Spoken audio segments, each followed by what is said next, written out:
Well, good evening. Welcome back. For some of you, it's been a while. For some of you, it's been a day. I just want to start out by thanking today's sponsors. We are sponsored by Mega Squirt 2 Plug and Play, the only way to standalone your Miata or fun project. Huge shout out to them for their very generous contribution to the channel. We're also sponsored by AEM. This is the Uego series.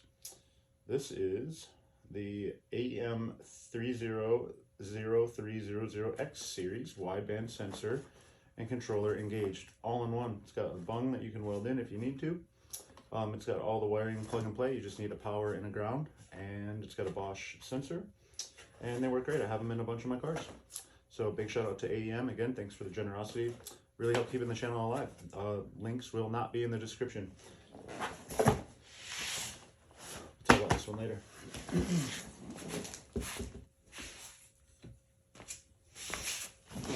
Anyways, so today's video is going to be interspersed with some pictures and some screenshots and just some, overall general commentary of what's been going on lately in the Miata community and how I got to this point. So I guess it all started, like my journey with Miatas, started in college, where it was easier to commute on a motorcycle or a scooter in the city that we live than it was for a parking pass in the bus and all that. So I decided to get a motorcycle and park closer to the door and eliminate all of those issues. After going down on a motorcycle and graduating, kind of lost the necessity of it and decided to sell it. After that, a friend of mine at the time was looking at Miatas, and we started looking at like a 93, like a red one with some timing problems and different things. It was a real pile of shit. So after that, I wound up with a 2001 Miata, my first one that I bought, and I still have it to this day. And in here you'll see a video of me spinning it around. Pretty cool, good little car. Done a couple track days at Laguna Seca. Been super reliable. Made a lot of friends, had a lot of fun building it and learning about Miatas. Spoke with like Emilio at 949 Racing and Keith Tanner at Flying Miata. After that NB, as I said, I still have it. I bought a 91 with a roll bar and put a little bit of work into that, and wound up selling it. The car actually got rolled by Sean Lafferty on some black ice in Northern California, and he walked away. Pretty epic though that the car stood up to it. It collapsed the A-pillars and the windshield was all smashed.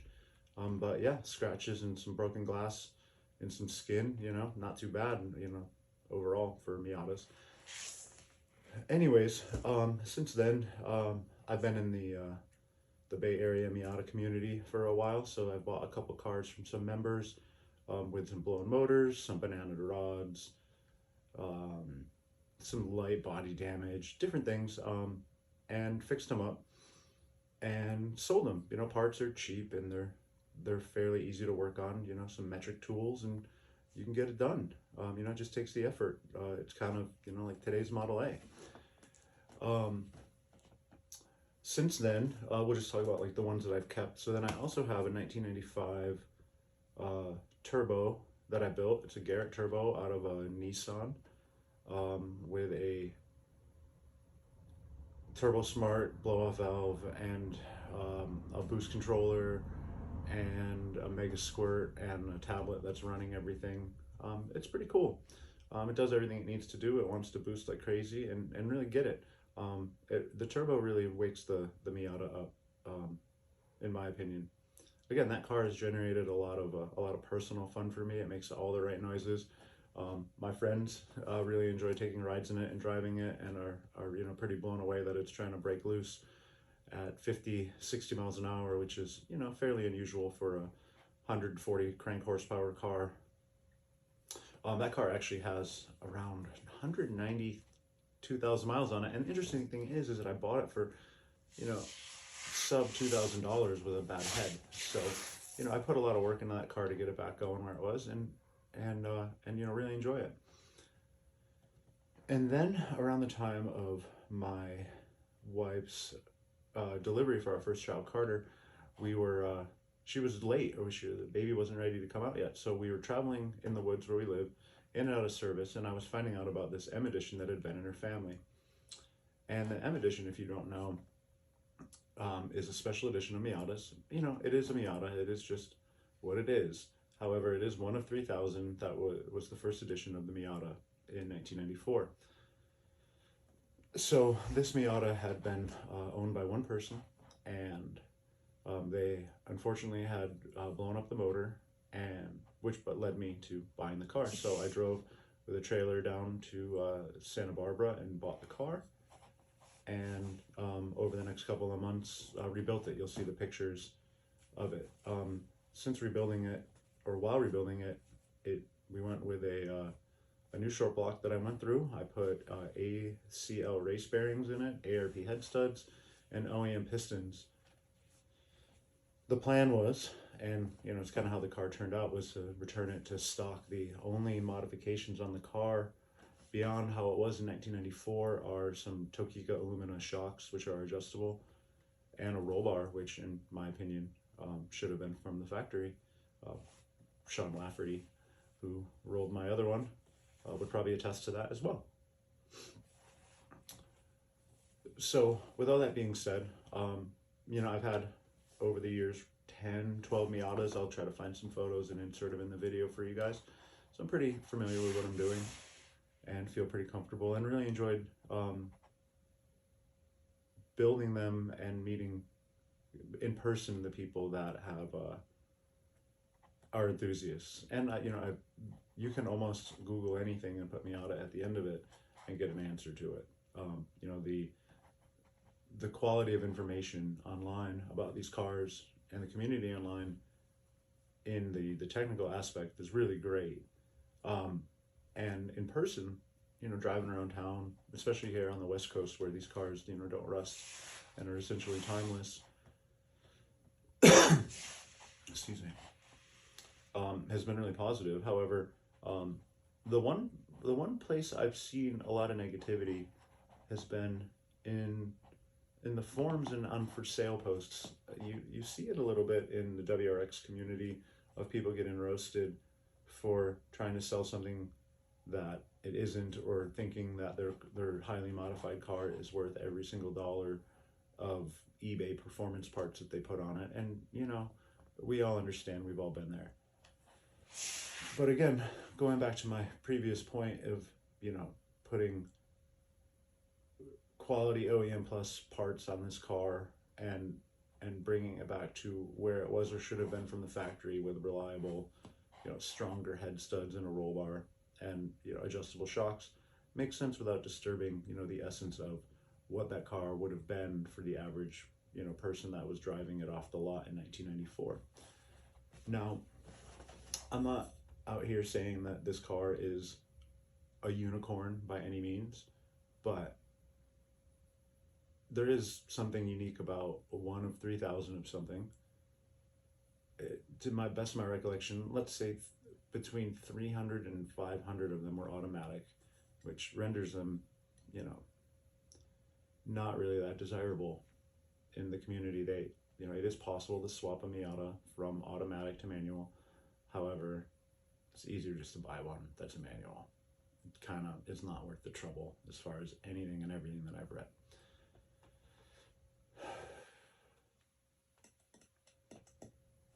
So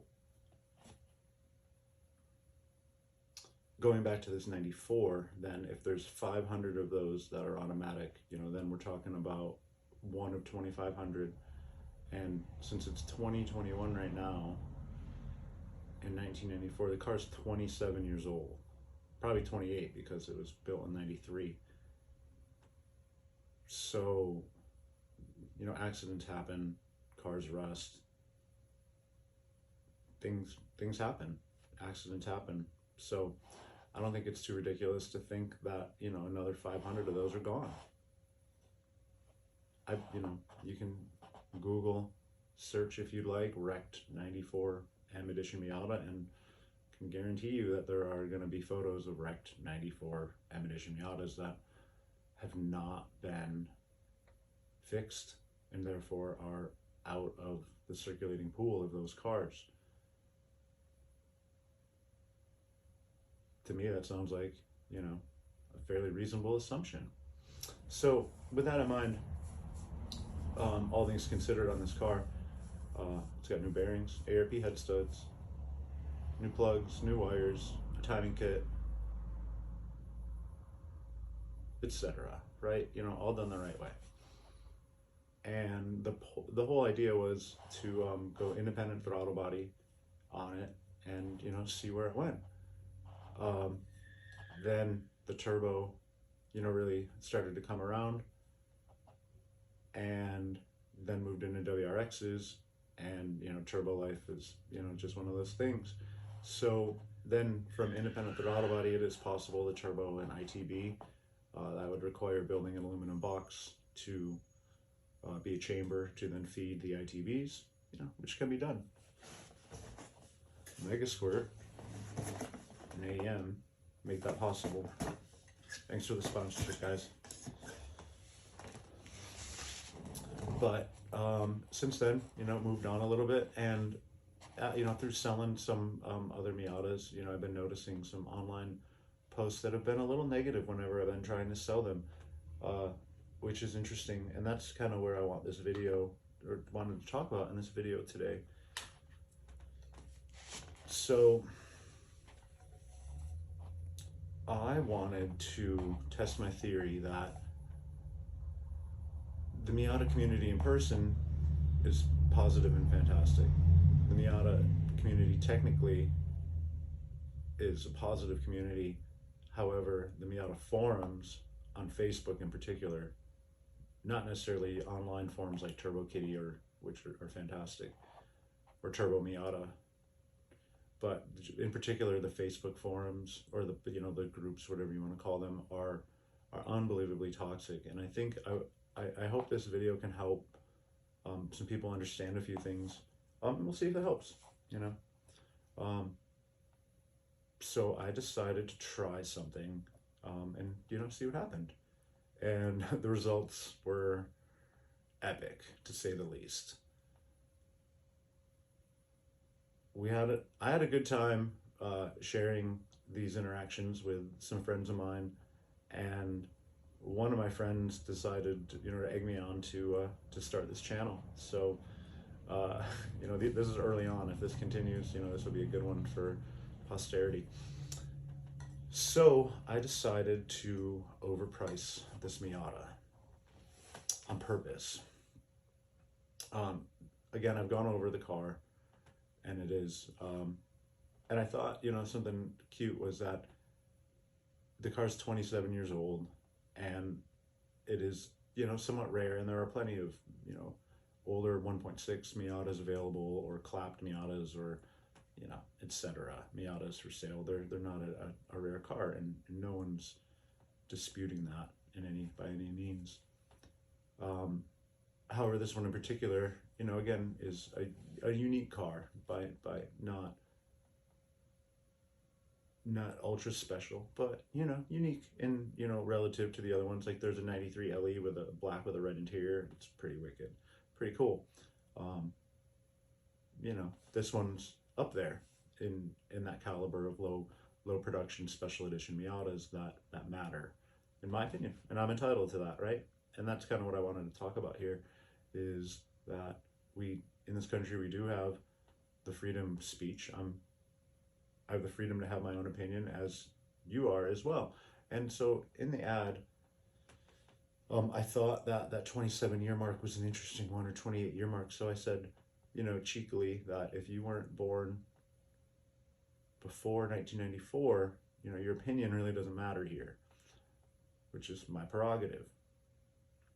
The reason for doing that is that kind of sorts out the younger crowd that's been following, the YouTubers that I've been watching that, throw an eBay muffler on it and, just go ham.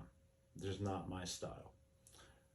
So, I throw that in there cheeky. I say, things to the effect of low ballers will be ignored, or, break open your piggy bank, etc. Um, the comments that I received about the car itself were that it needed to be washed.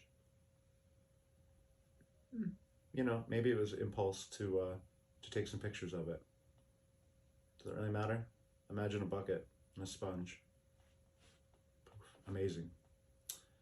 So, anyways, um, besides that, the car, like the paint on the hood is a little sun damaged. Again, it's 28 years old, but the paint's all there. There aren't any dents in it, and there's a tear in the original leather driver's seat, which is completely conditioned essentially to match the untorn, commonly untorn passenger seat.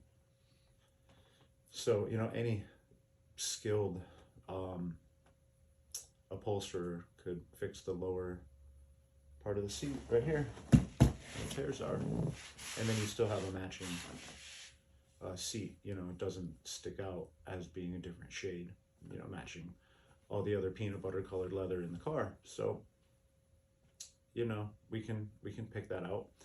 So I listed the car at 12,500 or best offer, and immediately the hate started coming in. Now the reason I did that was because my assumption was, and has been in the past with different cars that I've had ads for, of no matter what you put the price in, you're going to get offered Happy Meals, um, Wendy's, $2,000, their piggy banks. One tonight was, I'll give you the mileage in pennies. So you get really creative lowball offers, which are, just people's way of telling you that they're broke without saying that they're broke. And, with the internet, it's not real.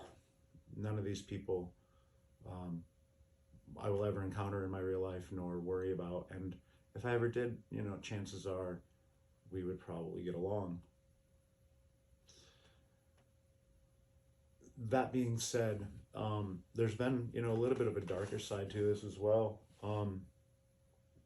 I've had some people telling me that the car is a piece of shit and not worth anything. Again, not a big deal. But then other people tell me that someone should take me out. I had two people, someone should drag me, whatever that means, and another one, so someone should take this guy out. And that's kind of where I draw the line a little bit, because it's a free ad on Facebook and it's a price of a car. What are you doing? I really don't understand how it got to this like so fast. Yesterday it was people trying to drag race for pinks. I want to talk about that for a moment. You've been watching way too much Fast and the Furious. Nobody does that for real. No one does that at all. If you have a bad shift, you're going to give away your car, and that's what you're going to do. I don't think so. I don't think you'd actually do that. I don't think you know anyone that's done that. Really, I don't. It doesn't happen. And additionally, the same genius who was one of many people who wanted to drag race for pinks wanted to race me with his turbo WRX. Okay, a turbo all-wheel drive car versus a naturally aspirated, admittedly factory stock 140 crank horsepower car. How is that even an argument? Are you joking me? Why are we drag racing two cars that are built for momentum? One for rallying and one for like going around corners and maintaining momentum. Doesn't make any sense. So then it ratcheted up today. So I reposted it, I got a ton of, you're crazy, you're a crackhead, which, kind of led to today. I guess it kept escalating. And I've been totally polite with people that have been interested, and, we'll joke back and forth about some things. But then when it gets to, you need to get dragged or I need to be taken out, again, it's too much, isn't it? Don't you think? Like, first of all, you're not going to do anything, really. Like, you're not. There's a lot of people in this world, and you're not going to do anything. Number two, You live in flyover country. Like, you live in Tennessee and you live in Ohio and you live in Kansas, and things are cheap out there, and that's okay. And I don't make the rules. I'm just here living and existing on this planet like everybody else. Where I am in the Bay Area, shit's expensive, for better or worse. It is what it is. But let's take the price of gas. How about that? We'll just go small. Where you live, gas is $3 a gallon. Where I live, gas is $5 a gallon. Do you see how things are more expensive? If you do that math, everything there, everything here, right, is going to be, what's that, 40%?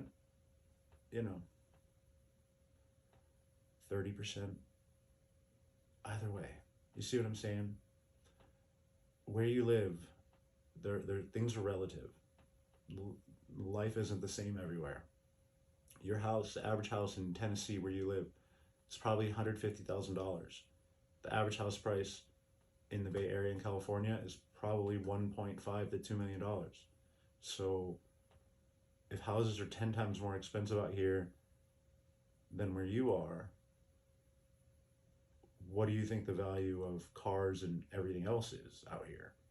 You think they're the same price as they are in Tennessee? They're not. Again, if you think I'm running around to every store changing the price on the label, I got better things to do. But it just is what it is. And maybe you don't understand that because maybe you've never been more than 50 miles from where you were born, and I can't help that. I can show you what we're doing out here in California.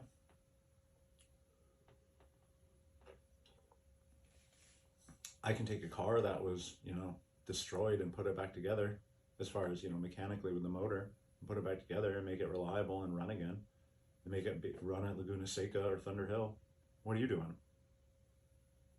Talking shit to somebody on the internet, saying you're gonna beat me up because you don't like I didn't push the correct buttons with my thumbs for you? For real?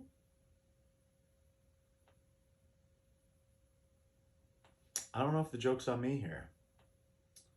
I think I played all of you. And the thing is it's not gonna stop. I'm gonna do it again tomorrow. And the price is gonna go up.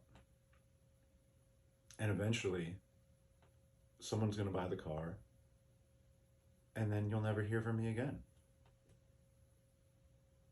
As far as in the Miata community, because I don't want to be in there.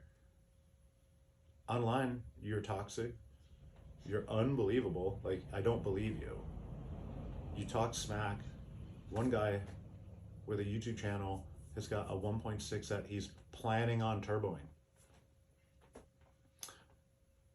And ironically, in this channel, he or one of his his friends reviews a 2004 Subaru WRX STI, which I just randomly have sitting right over there. So if I'm, this crackhead, pole smoker, deserving to have someone throw shit at their car and told that it's a piece of shit, leads me to another interesting question or observation of, I've never seen a group of people try to devalue something that they own more than this Miata community, which just cements me wanting to leave. I've never seen people say that that car is a piece of shit and worth nothing, and it is almost identical to what I drive. There's no logic there. You're literally devaluing and talking smack about your own property and trying to teach me a lesson. Do you see how that doesn't add up at all when stated that way? I really want you to think about that.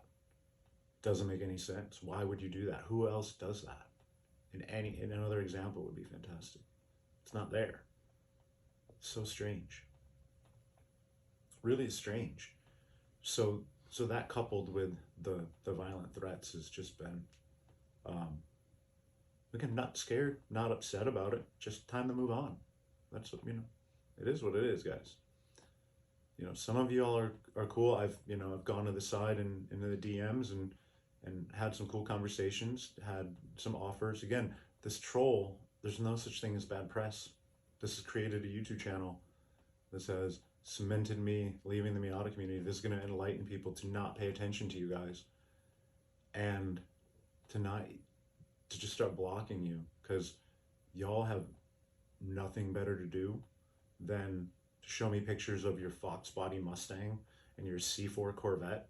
Like, not to talk shit if that's your pride and joy, but if like you're gonna call someone out and use that as an example of a cool car, they were both designed in the 70s. They're not cool cars. They won't be. They aren't. They will never be. And that's not my fault. Again, I'm just participating in this like you are. But I'm not going out of my way to be a dick. I have something for sale. I think it has a value. Your opinion may differ, but those three little letters, or best offer, kind of is a catch-all for me, because I am going to sell it for $12,000, $12,500. I can sell it for $40,000, or best offer, and it's going to sell. So what's the point? Like, you're not going to teach me a lesson. You're going to help me teach you one, or make an example of you to help other people. Because as you'll see, we'll just throw, that's what we'll do. We'll just throw a roll of these like in slow motion at the end. I'm literally just fucking with you guys the entire time. Like, I have a ton of projects. I'm sitting here in the seat for my 61 Lincoln Continental, not designed in the 70s, a little different. Again, your C4 is a piece of shit. And that brings me to my last sponsor. Airlift Suspension has not sponsored me for the channel financially, but they're going to contribute. So we have a manifold and controller. We open this up.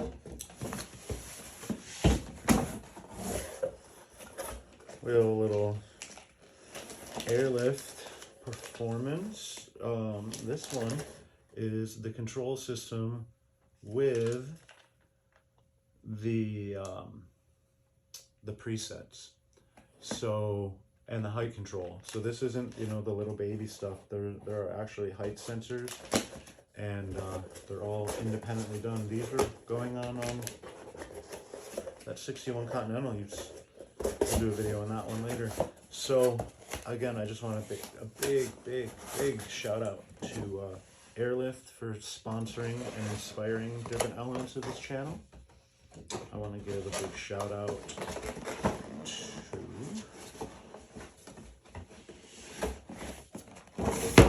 AEM for their contribution to the channel and to my life, and Air Fuel Ratio loves in life. Thank you so much for telling me and my tuner what's going on. Uego, available at your local tuner shops. And lastly, I'd like to thank Mega Squirt. Fantastic, look at that, clips right into the factory harness. Little vacuum line.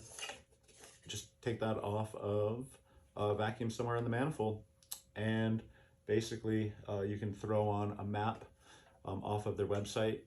They have base maps, which have never worked for me, but I can help you out. You can hit me in the DMs and I can get you a base map for a turbo. Well, actually they run great non-turbo, but once you turbo it, those base maps don't work at all, in my humble opinion. But that has nothing to do with the price of Miata and telling someone that they deserve to be killed because you live in flyover country and I live in the Bay Area. I don't make the rules. So thanks for tuning in.